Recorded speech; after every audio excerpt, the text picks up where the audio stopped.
प्रिय दर्शकों नमस्कार, जय श्री राम। आप सभी का हार्दिक स्वागत है, अभिनंदन है। दर्शकों, इस कार्यक्रम में हम चर्चा करेंगे मेष राशि वालों के लिए वर्ष 2025 कैसा रहने वाला है और कब आपके लिए अत्यधिक गोल्डन चांस भरा समय रहने वाला है। साथ ही साथ में आपको उपाय क्या करना चाहिए जिसकी वजह से आप शनि की साढ़ेसाती के कुप्रभाव से आप बच जाएं और आपके जीवन में खुशहाली, समृद्धि और साथ ही साथ में आपका सामाजिक वर्चस्व बरकरार रहे। तो आइए इस कार्यक्रम में प्रवेश करते हैं। प्रिय दर्शकों, मैं आगे बढ़ूं उसके पहले एक छोटा सा आग्रह है कि यदि आप नए दर्शक हैं तो सब्सक्राइब कर लीजिएगा और इस वीडियो को शेयर कर दीजिएगा। जिन लोगों ने सब्सक्राइब कर लिया है ऑलरेडी, उन सभी प्रिय दर्शकों को हृदय से आभार। आइए सर्वप्रथम मेष राशि की स्थिति को समझने के लिए गोचर की स्थिति समझ लेते हैं। प्रिय दर्शकों, चार चार ग्रह इस वर्ष 2025 में गोचर करने वाले हैं। सबसे पहला देवगुरु बृहस्पति, यह वृष राशि को छोड़ करके और मिथुन राशि में प्रवेश करेंगे और आपकी राशि के लिए यह धन भाव से पराक्रम भाव में जाएंगे 15 मई 2025 को। दूसरा, राहु जो आपके राशि के ठीक 12वें स्थान पर गोचर कर रहे थे विगत एक वर्ष से, वह राहु 12वें स्थान से आपके आय के भाव अर्थात एकादश भाव में जाएंगे 29 मई 2025 को। इधर केतु 29 मई 2025 को ही आपके शत्रु भाव को छोड़ करके पंचम भाव अर्थात कन्या राशि को छोड़ करके और सिंह राशि में प्रवेश करेंगे। इधर शनिदेव 29 मार्च 2025 को ही आपके राशि के ठीक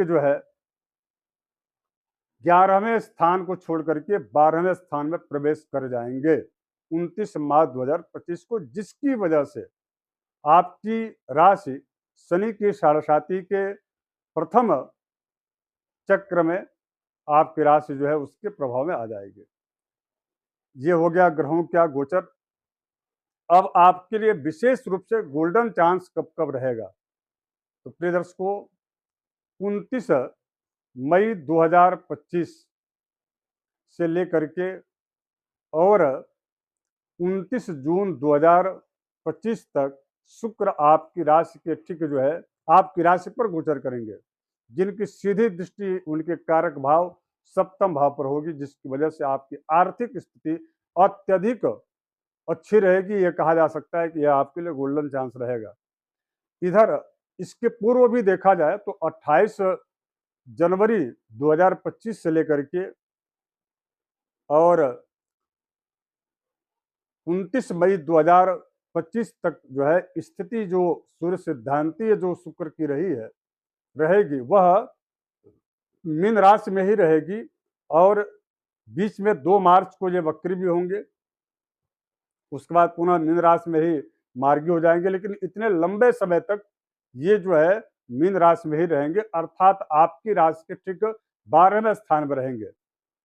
और वर्ष के शुरुआत के जनवरी, फरवरी और मार्च यानी कि अप्रैल और मई तक यानी कि 29 मई 2025 तक राहु आपके 12वें स्थान में ही रहेंगे। तो वहां पर शुक्र और राहु आपको यह वहां पर राहु का प्रभाव कम देखने को मिलेगा, शुक्र वहां पर प्रबल हो जाएंगे, जिसकी वजह से आपको विपुल धन की स्थिति भी बनी रहेगी अर्थात आर्थिक स्थिति से आप उस समय भी समृद्ध रहेंगे। कुल मिलाकर के जनवरी से लेकर के और आप फरवरी, मार्च, अप्रैल, मई, उसके बाद पुनः 29 जून 2025 तक ये पूरे के पूरे 5 माह आपके लिए अत्यंत शुभताप्रद रहेगा।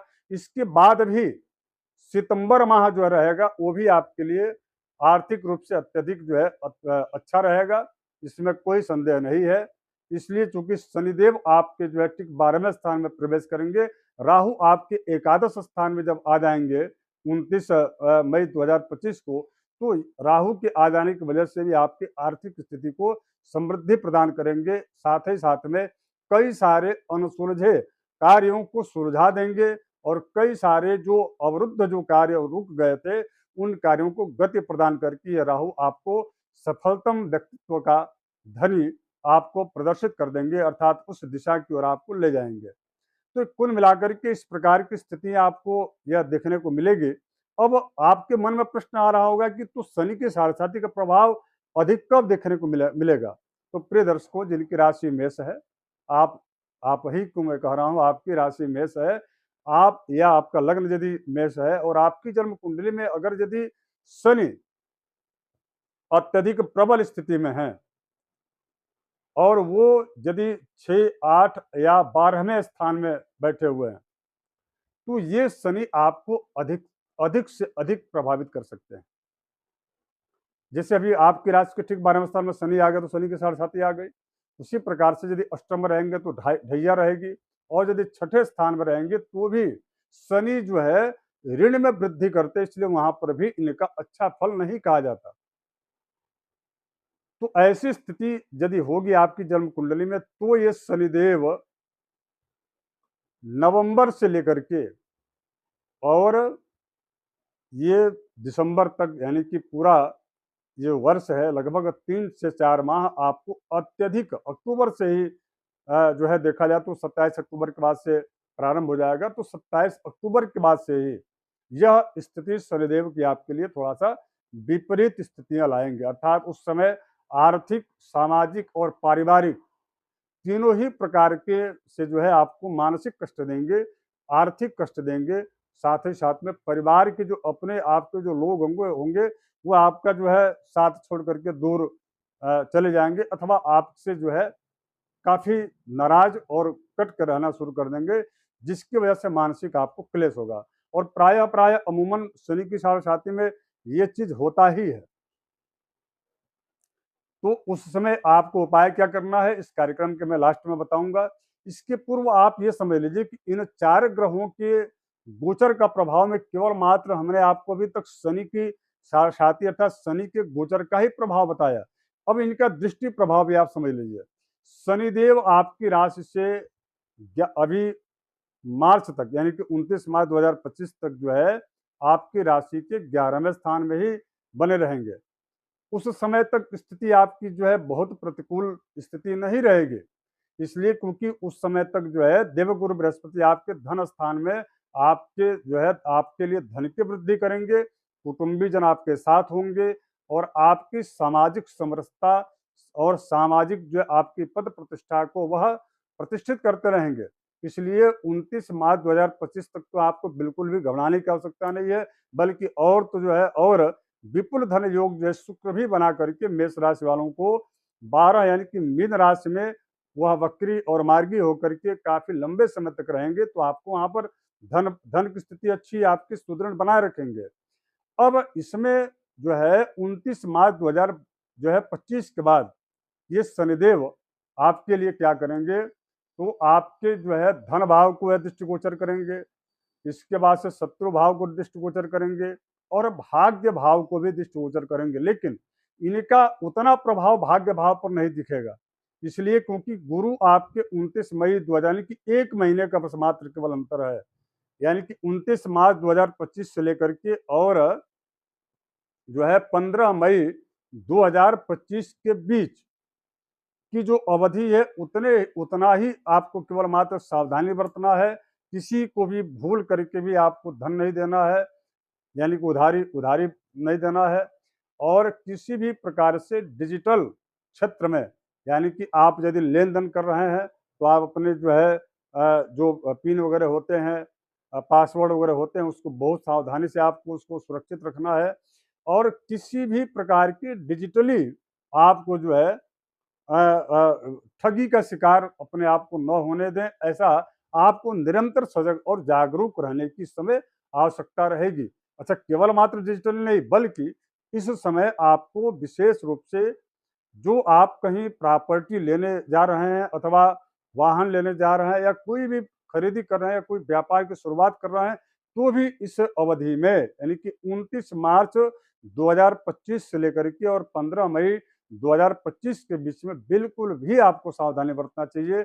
यदि हो सके इसको आगे के लिए टाल देना चाहिए। इसके अतिरिक्त जो है शनि की दृष्टि जो है भाग्य स्थान के अलावा शत्रु भाव पर भी पड़ रहा है, यानी कि जो आपने ऋण लिया है उस ऋण को चुकाने की शक्ति आपके पास जो है, जब 29 मई 2025 को राहु आपके 12वें स्थान से यदि 11वें स्थान में आ जाएंगे तो आप जो है निश्चित रूप से आप कर्ज को चुकाने के स्थिति में हो जाएंगे, अर्थात आपकी आर्थिक स्थिति अत्यंत जो है सुदृढ़ हो जाएगी और आप जो है ऋण से मुक्त भी हो सकते हैं। अब इसके अतिरिक्त जो है एक और आपको मैं बात बताऊं कि राहु की दृष्टि कहाँ कहाँ पड़ रही है, तो राहु आपके जो है 3 भावों को एक्टिव कर रहे हैं। राहु आपके जो है 29 मई 2025 के बाद से स्थिति आपकी अत्यंत जो है अनुकूल बना देंगे। वो कब कब क्या कौन कौन सा भाव एक्टिव कर रहे हैं, तो वह जो है सप्तम भाव, पंचम भाव को और तृतीय भाव को दृष्टिगोचर कर रहे हैं।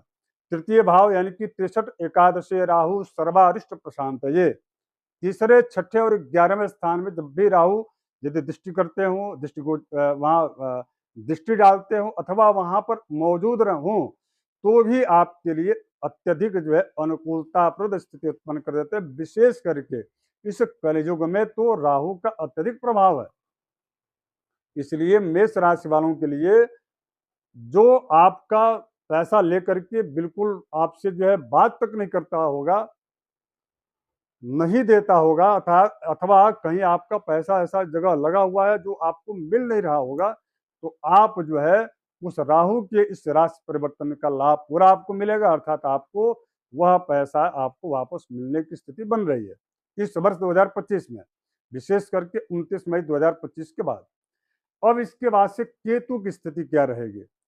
बिल्कुल आप जो है छठे स्थान से पंचम स्थान में केतु का प्रवेश होना, अर्थात आपके शत्रु भाव को छोड़ करके ज्ञान विवेक और आपके पूर्व जन्म के जो प्रारब्ध है उसमें केतु का प्रवेश होना आपको आध्यात्मिकता की ओर ले जाएंगे। आपके और आपके संतति के बीच जो है कई प्रकार की समस्याओं को समाप्त करेंगे। संतान की तरफ से आपको अच्छी जो है सफलता की सूचनाएं मिलेंगी, खुशखबरी मिलेगी। और जो लोग विशेष करके संतान की प्राप्ति के लिए प्रयासरत होंगे तो यहाँ पर केतु का अच्छा और शुभ प्रभाव देखने को मिलेगा। मेष राशि वालों को वैवाहिक या मांगलिक कार्यों में भी यह केतु जो है कुजवत केतु कहा गया, इसलिए पंचम भाव में चूंकि यह स्थान जो है काल पुरुष में सूर्य का स्थान होता है, तो केतु के यहाँ पर बहुत ज्यादा अशुभ स्थिति या अशुभ प्रभाव नहीं देखा जाएगा, बल्कि केतु जो है आपके लग्न को देख करके आपके व्यक्तित्व को में अत्यधिक विकास करेंगे। आपको उन्नतिशील व्यक्तित्व के रूप में समाज में आपकी प्रतिष्ठा बढ़ेगी। एकादश भाव में केतु की दृष्टि पड़ने से आपके आध्यात्मिकता या अथवा धार्मिक क्षेत्र में बहुत सारे जो है इस वर्ष हो सकता है कि आपकी धार्मिक यात्राएं हो सकती हैं। भाग्य स्थान को भी केतु देख रहे हैं, वहां पर गुरु की भी दृष्टि है। इसका मतलब यह है कि यहाँ पर जो है गुरु और केतु तीनों ही, और शनि की भी दृष्टि है। यहाँ शनि तो निर्बल हो जाएंगे, यहाँ पर ज्यादा एक्टिव जो है केतु और देवगुरु बृहस्पति को देखा जाएगा। इसलिए इस वर्ष मेष राशि वालों के लिए शनि की साढ़े का प्रभाव लगभग 9 के बराबर रहेगा। अब इसको नोट कर लीजिएगा और जब भी परिणाम आपको मिले तो आप इसको कमेंट करके जरूर बताइएगा। प्रिय दर्शकों, केतु और गुरु आपके भाग्य में अत्यधिक वृद्धि करने वाले हैं, पराक्रम में वृद्धि करने वाले हैं, और साथ ही साथ में आपका सूझबूझ, आपकी बौद्धिक क्षमता, विवेकशीलता और बड़ों का यदि आप सम्मान करें, उनके प्रति यदि आपके मन में आदर की भावना है तो और भी आपका विकास और उन्नति होगा। मेष राशि वालों के लिए केवल मात्र लास्ट के जो है अक्टूबर माह से लेकर के और दिसंबर तक का जो समय है, शनि की साढ़े का प्रभाव थोड़ा देखने को मिलेगा, वो भी तब जब आपकी जन्म कुंडली में शनि अशुभ कारक होंगे। तो बाकी मुझे ऐसा लगता है कि यह शनिदेव आपके साढ़े के अशुभ प्रभाव से आपको इस वर्ष बिल्कुल बचा रहे हैं, इसमें कोई संदेह नहीं है। और इसमें बचाने का श्रेय यदि जाता है किसी को तो विशेष रूप से जाता है देवगुरु बृहस्पति को। अब आपको उपाय क्या करना चाहिए? सीधी सी बात है कि देवगुरु बृहस्पति से संबंधित आपको जो है पूजा पाठ यज्ञ करना चाहिए।